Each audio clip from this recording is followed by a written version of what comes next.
Hi, I'm Juliet.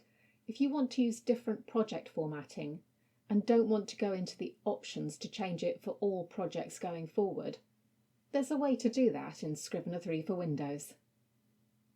First, go to the Project menu and choose Project Settings and click on Formatting.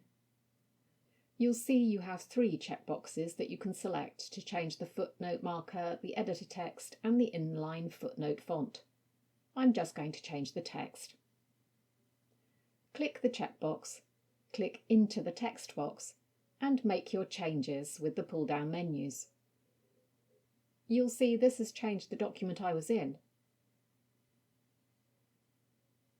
and any new document I create will now be in this format.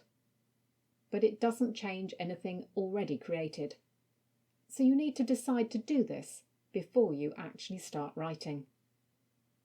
If you want to find out how to make a permanent change to project formatting, check out this video here.